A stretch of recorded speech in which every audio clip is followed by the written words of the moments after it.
Il est 15 heures, vous êtes sur la chaîne qui rassemble. Bonjour et bienvenue dans votre journal, l'édition de 13 heures.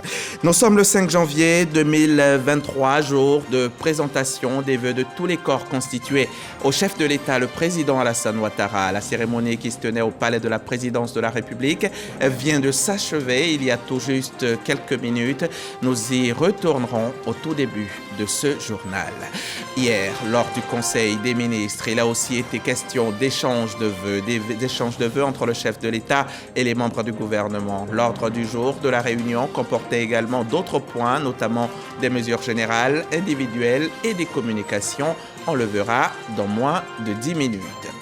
Le pape François a rendu ce jeudi 5 janvier un ultime hommage à son prédécesseur Benoît XVI, décédé samedi à 95 ans lors des funérailles de l'ancien pontife allemand dans le cadre solennel de la place Saint-Pierre, en présence de 50 000 fidèles auxquels se mêlaient chefs d'État et têtes couronnées.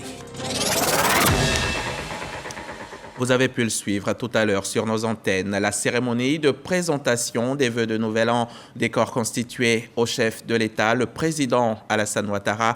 C'était en direct du palais de la présidence de la République. Le corps diplomatique accrédité en Côte d'Ivoire qui a ouvert le bal de cette présentation des vœux de Nouvel An au chef de l'État.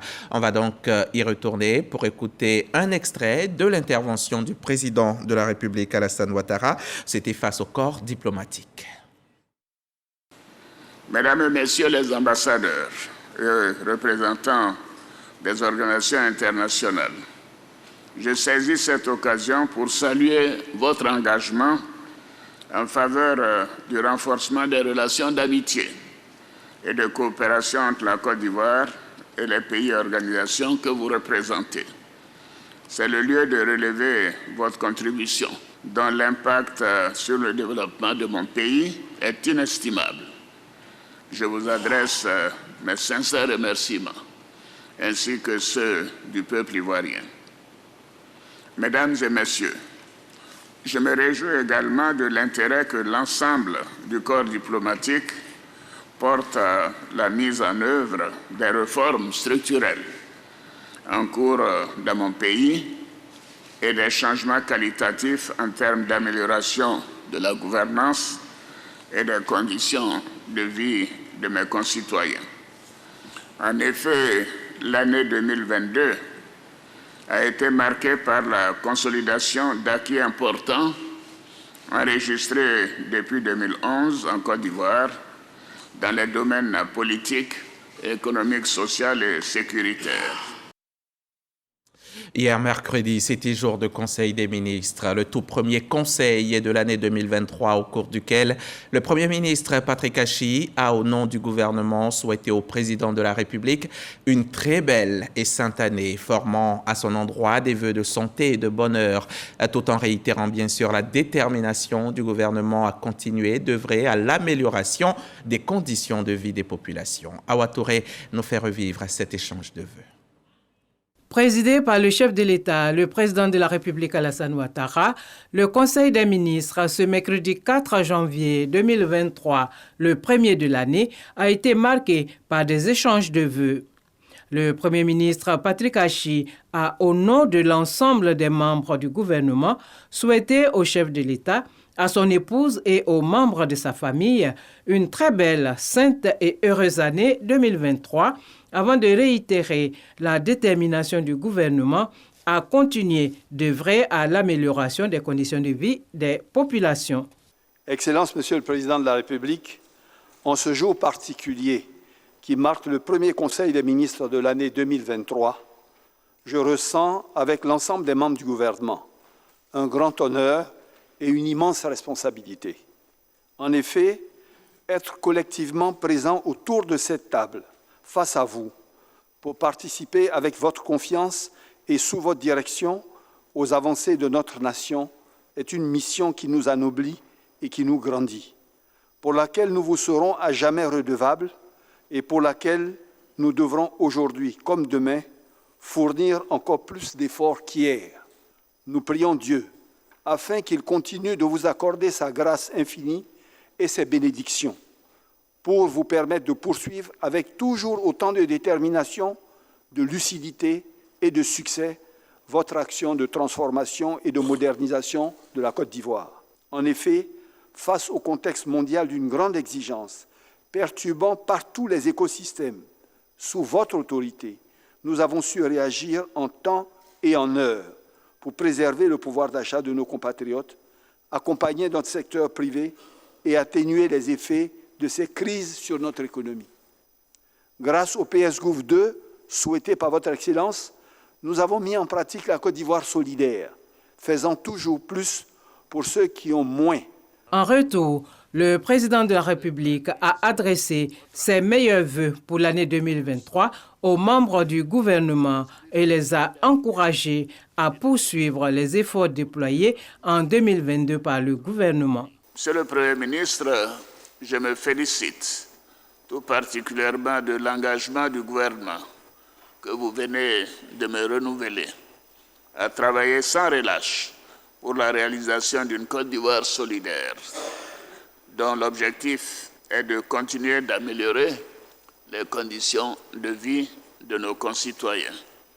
Je vous encourage vivement à poursuivre les importants efforts déployés par le gouvernement en 2022 et qui ont donné des résultats remarquables.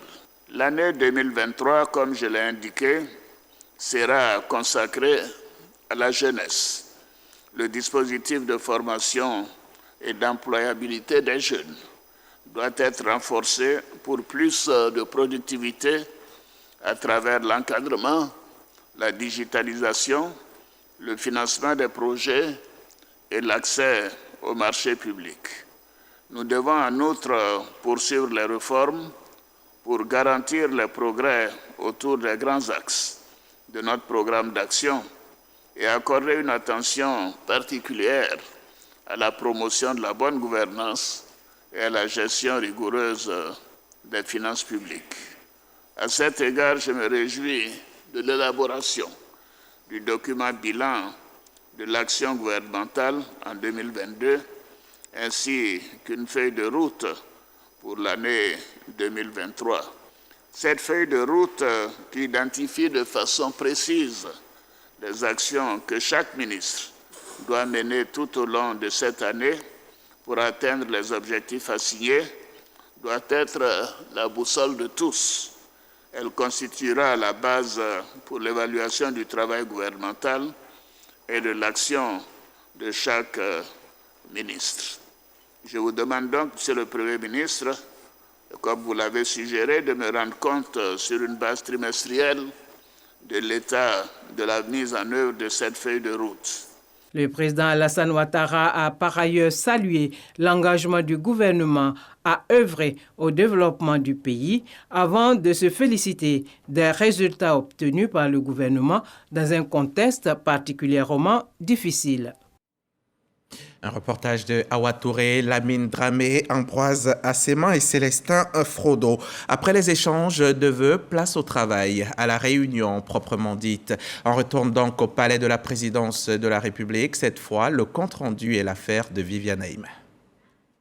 Après les échanges de vœux et revenant à l'ordre du jour de cette séance de travail, le Conseil a adopté le statut du consul honoraire de Côte d'Ivoire. Les consuls honoraires de l'État de Côte d'Ivoire sont des personnes physiques de toute nationalité qui exercent à titre bénévole une mission générale d'appui à l'action diplomatique, culturelle et économique de notre pays à l'extérieur.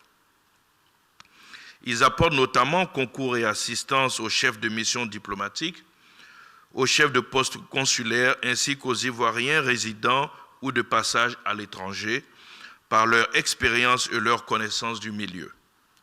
Ce décret détermine les conditions de nomination des consuls honoraires de l'État de Côte d'Ivoire ainsi que les modalités d'exercice et de cessation de leurs fonctions.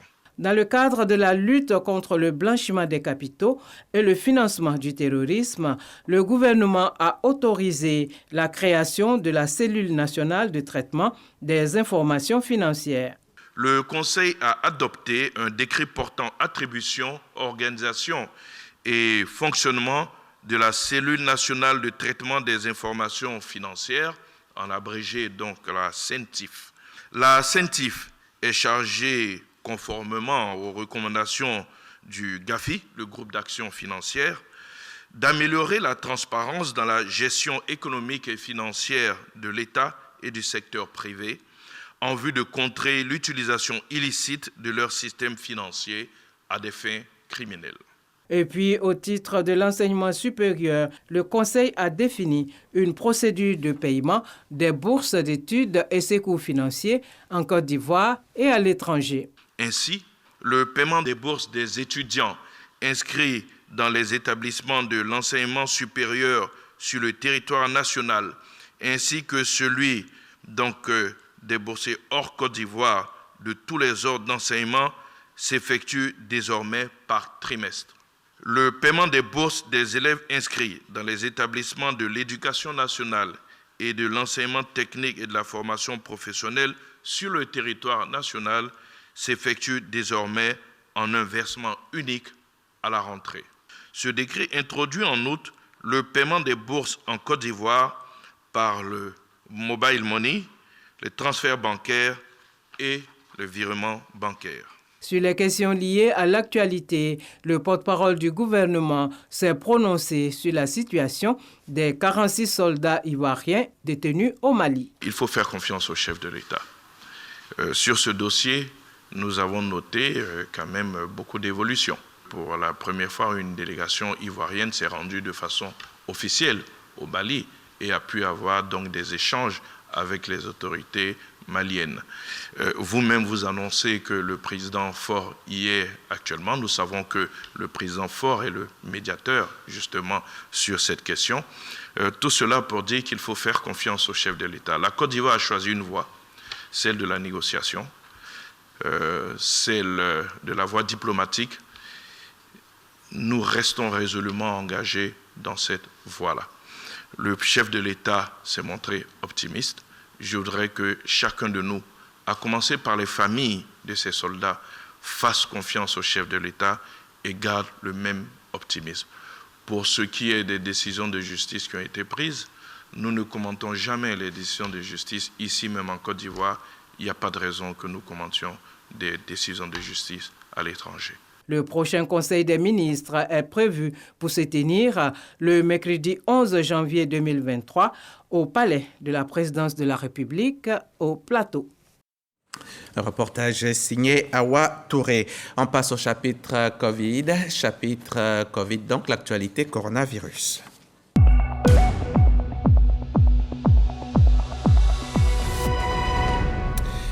Le coronavirus a fait à ce jour 87 949 cas confirmés de Covid donc en Côte d'Ivoire avec 832 décès. On en vient maintenant à ce projet d'inclusion des jeunes des communes d'Abobo et de Yopougon à travers des séances de formation dans plusieurs domaines d'activité. Un projet à travers lequel la Fondation AVSI et l'Union européenne offrent une opportunité aux jeunes sélectionnés de s'assumer à travers des activités génératrices de revenus. Frédéric Olaï, Didier Nguessan. Abobo et Yopougon, deux communes maties, des événements conflictuels en Côte d'Ivoire. Elles ont payé le plus lourd tribut des crises post-électorales de ces dernières années. Ces deux zones bénéficient de projets d'appui à la cohésion sociale. Ce projet vise à faciliter l'inclusion sociale des jeunes. L'un des points majeurs sur lequel nous avons mis l'accent durant ce projet, c'est le volet inclusion sociale des jeunes. Ce volet a été pour nous un succès total, d'autant plus qu'il a permis de mettre en place des mécanismes d'appui matériel, d'équipement et de financement pour permettre aux jeunes de lancer leurs initiatives d'entrepreneuriat. Promouvoir le dialogue et la réconciliation, l'Union européenne s'est engagée à accompagner l'association des volontaires du service international AVSI à travers un financement de plus de 740 000 €, soit plus de 484 millions de francs CFA. Il y a eu des périodes plus compliquées en Côte d'Ivoire et pour nous, il est très important de promouvoir justement le dialogue, la réconciliation, la cohésion nationale. C'est de permettre aux jeunes des communes de Yopougon, d'Abobo et aux organisations de la société civile de dialoguer avec les autorités. Durant 3 ans, les jeunes ont été formés dans divers secteurs d'activité. Il s'agit d'offrir une chance d'insertion professionnelle à ces jeunes. Actuellement, je peux entrer sur le marché des téléphonies pour permettre la fluidité de transmission des données. La cérémonie de présentation des résultats du projet d'appui à la cohésion sociale et à la promotion du dialogue démocratique dans les communes d'Abobo et Yopougon est couplée avec la cérémonie des 50 ans de l'ONG AVSI. Autre lieu, autre séance de formation dans un tout autre domaine, l'apiculture. Les femmes rurales de Kong viennent d'y être formées. Un renforcement de capacités en apiculture donc et techniques de production du miel à l'initiative donc de l'ONG Carifam qui œuvre pour l'autonomisation des femmes rurales. Les précisions de Kader Sogodogo, RTI Boaké. Formation des populations sur l'apiculture et les techniques de production du miel. L'initiative est de l'ONG Carifam, une organisation non gouvernementale engagée aux côtés du gouvernement dans sa politique d'autonomisation de la femme. Cette formation se fait à Kong en présence des autorités administratives. Le faisant, l'ONG enlève un poids également à la municipalité, au conseil municipal en général. C'est un travail qui vient en appui à ce que nous faisons. Dressant le bilan de leurs actions de soutien lors de cette session de formation, les responsables de l'ONG Carifam annoncent d'autres formations afin de permettre aux femmes de cultiver différentes sortes de produits après la saison du karité. Cette ruche pour vous permettre de passer la saison calme après la campagne de karité avec des moyens, et donc ça vous permettra de faire du miel au bout de la campagne de l'apiculture. Au terme de cette formation, plusieurs associations féminines du vivier de Kong ont reçu des ruches, des vêtements de protection, des gants, des gilets et des tricycles en vue de les aider à évacuer leurs produits sur les marchés. Un don de l'ONG Carifam qui, en collaboration avec ses partenaires, entend promouvoir l'autonomisation socio-économique de la femme rurale grâce au karité et à divers produits agro-pastoraux. On rentre à Abidjan, on se rend directement à Cocody au Centre national de matériel scientifique où s'est tenue récemment la réunion du lancement de la formation en ligne en alphabétisation. Réunion de formation de masse des alphabétiseurs par le numérique. Nos témoins sont Patricia Kouakou et Didier Nguesson. L'UNESCO lance une nouvelle initiative dans le cadre de la Coalition mondiale pour l'éducation. Elle vise à développer la compétence numérique des éducateurs et améliorer l'égalité des chances. C'est une coalition qui est multisectorielle et qui rassemble 175 partenaires institutionnels de la famille des Nations Unies, mais aussi de la société civile, du monde universitaire et du secteur privé. Et ils travaillent tous autour de 3 grands axes: la connectivité, le renforcement des capacités des enseignants et l'égalité des genres. Ces 2 initiatives qui sont portées par l'UNESCO réaffirment l'engagement de notre institution à accompagner les pays sur la thématique de l'alphabétisation, de repenser le futur de l'éducation en Côte d'Ivoire grâce aux États généraux de l'éducation nationale et de l'alphabétisation. Le ministère de l'Éducation et de l'Alphabétisation soutient l'initiative de cette formation et lance un appel à la population et aux bénéficiaires. Je voudrais traduire au bureau de l'UNESCO toute la gratitude de Madame le ministre pour cette heureuse initiative. Je lance un appel solennel afin qu'il reste mobilisé en faveur de l'alphabétisation de nos populations.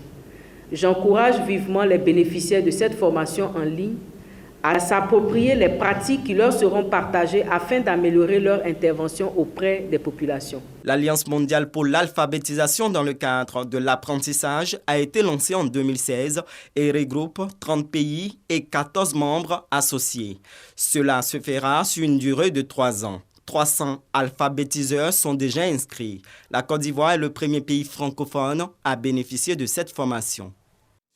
Et du côté de Yamoussoukro, capitale politique de Côte d'Ivoire, les jeunes sont engagés à lutter contre les violences en milieu scolaire. Leur organisation, Jeunove, œuvre au quotidien à la transformation des jeunes de Yamoussoukro en acteurs de paix, de cohésion sociale et de non-violence. On en sait plus avec Kader Sogodogo de la station régionale RTI Boaké. Le projet de lutte contre les violences à l'école baptisé « Jeunes engagés pour la non-violence Jeunove » est officiellement lancée par le représentant du préfet de Yamoussoukro. Cette cérémonie s'effectue en présence de plusieurs élèves des lycées et collèges qui ont effectué les déplacements pour l'occasion.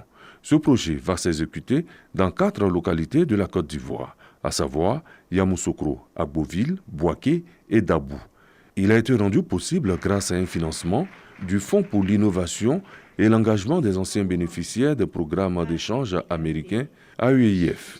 Selon les initiateurs, le projet va consister à expliquer à la cible qu'il existe des modes de communication non violentes tout en insistant sur la responsabilité des parents pour endiguer la violence et les comportements peu recommandables. À travers cette action, l'association USAID vient apporter son humble contribution au gouvernement ivoirien pour qui c'est un objectif important. L'initiative bénéficie du soutien institutionnel du ministère de l'Éducation nationale et de l'apprentissage qui salue l'initiative de recherche de stratégies pour amener la jeunesse à cultiver les valeurs comme le civisme et la tolérance. Nous avons voulu nous associer à cette organisation afin que cette ONG puisse contribuer à la pacification de l'école.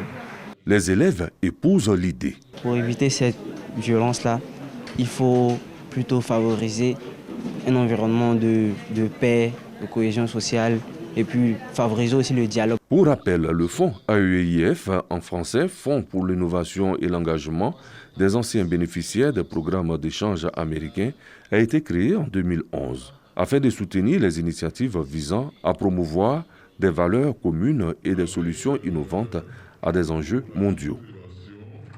Et pendant ce temps, la délégation du Conseil national des jeunes de Côte d'Ivoire, région de Bouaké, récompensait les 10 meilleurs jeunes de la zone dans les domaines de l'innovation, du civisme et de la culture. C'était lors de la 5e édition de la Nuit de l'Excellence, en présence de nombreuses autorités locales. Le reportage de Corona Soro. Le civisme, l'entrepreneuriat, la paix, l'innovation, la culture. Les jeunes qui se sont illustrés par leur ardeur et détermination dans ces domaines ont vu leur mérite reconnus et récompensés. Ils sont au total 10 jeunes à recevoir la reconnaissance du CNJCI, Conseil national des jeunes de Côte d'Ivoire, délégation de Bouaké. Fait la promotion des leaders qui se démarquent par les actions. Bouaké compte beaucoup pour la Côte d'Ivoire, Bouaké compte beaucoup pour le président de la République. Et les jeunes qui occupent une place importante au niveau de Bouaké, pour nous, devraient jouer leur rôle. Et ce rôle-là, lorsqu'il est bien joué, notre mission, c'est de les mettre en lumière. Les lauréats saluent cette initiative. Une réelle source de motivation pour une jeunesse soucieuse de prendre sa place dans le développement du pays. Ça nous demande encore plus de travail, ça nous demande encore plus de motivation, ça nous demande encore plus d'impact, mais on pense qu'on pourra être à la hauteur par la grâce de Dieu. Présent à cette édition de la Nuit de l'Excellence, le président national du CNJCI, Ibrahim Diabaté, s'est réjoui de cette tribune qui donne l'occasion de célébrer les jeunes les plus méritants. Nous avons encouragé la jeunesse à demeurer dans le travail, à demeurer unie, à demeurer disciplinée, à demeurer travailleuse, parce que c'est sur les jeunes qui s'imprègnent donc de nos réalités, qui s'imprègnent de nos 5 symboles de la République, que la Côte d'Ivoire pourra compter pour bâtir, en tout cas ce pays de rêve que nous voulons, ce pays de rêve qui est très impulsé par le président de la République, son Excellence M. Alassane Ouattara. Jacques Assaouré, parrain de cette nuit des distinctions, engage quant à lui les jeunes à mettre l'excellence au cœur de toutes les entreprises. L'avenir du pays reposant sur la jeunesse, une jeunesse de plus en plus responsable, ça attire les investisseurs. Mais aujourd'hui, Bouaké a besoin d'investisseurs pour son développement. La Nuit de l'Excellence du Conseil national des jeunes de Côte d'Ivoire, section Bouaké, est à sa 5e édition. La 6e édition va s'étendre à toute la région de Bouaké. Allons-y à Dibokro, dans le Nzi. Sur place, le Conseil régional a tenu récemment sa 4e session ordinaire de l'année 2022. Session au cours de laquelle les conseillers ont approuvé à l'unanimité l'exécution du budget modificatif numéro 1 de l'exercice de cette année, évalué à environ 3 milliards de francs CFA. Pour cette année, le train du développement va entre autres concerner les secteurs de la santé, de l'éducation, l'électrification et les infrastructures routières. Eugène Atoubé. Le Conseil régional du Nzi achève l'exercice 2022 sur un satisfecit général. Son président Kofi Nguessan Lataye et ses conseillers l'ont exprimé au cours de la 4e session ordinaire tenue à Dibokro au siège de la structure. Session essentiellement consacrée à l'adoption de l'état d'exécution du budget modificatif numéro 1. Les conseillers à l'unanimité ont relevé la mise en œuvre efficace et efficiente des décisions prises, lesquelles se traduisent par diverses actions posées et activités menées au bénéfice des populations dans tous les domaines du développement. Ce sont au total 81 opérations qui ont été exécutées. Kofi Nguessan Lattaye se félicite surtout des actions portant sur le social et la construction de logements et habitats pour les fonctionnaires et agents de l'État dans l'Unzi. Il y a des travaux en cours et chaque année, si nous apportons 5 nouvelles infrastructures, je crois que dans quelques années, le rapprochement des infrastructures des populations sera réalisé. À la demande du président du conseil régional d'Unzi, les cadres du conseil ont bénéficié d'un renforcement de capacités à la prospective et à la veille stratégique. Des agents de la structure reconnus pour leur abnégation au travail et la qualité de ce qu'ils ont fait au cours de l'année, ainsi que de leurs performances, ont été primés. Des micro- et petites entreprises seront installées dans plusieurs localités de la région d'Unzi. Des indicateurs de bonne gouvernance qui renforcent le positionnement du conseil régional d'Unzi et l'image de son président. Fini les fêtes de fin d'année. Nous sommes au 5e jour du Nouvel An, en espérant que vous avez bien démarré 2023. En tout cas, tous nos meilleurs vœux vous accompagnent tout au long de cette année. Les populations de Gagnoa, dans le Go, elles, ont vécu le passage à la nouvelle année dans une sécurité absolue. Plus de 200 éléments des forces de sécurité et de défense ont sécurisé la nuit de la Saint-Sylvestre, comme nous le rapporte Abou Sanogo. Gagnoa, place d'armes de la préfecture de police. Plusieurs sections de la police nationale, composées essentiellement d'éléments du groupement mobile d'intervention, de la brigade anticriminalité, ainsi que des hommes de l'escadron de gendarmerie, des eaux et forêts et des pompiers civils reçoivent le message du préfet de région. C'est le serment que nous avons prêté. D'avoir le sang-froid et faire en sorte que nos populations puissent fêter la tranquillité, la sérénité, la joie. 3 dispositifs sont mis en œuvre pour une célébration de la Saint-Sylvestre dans la paix et la tranquillité. 1. Statique devant les lieux de culte. Une patrouille à travers la ville pour sécuriser les lieux de grande affluence.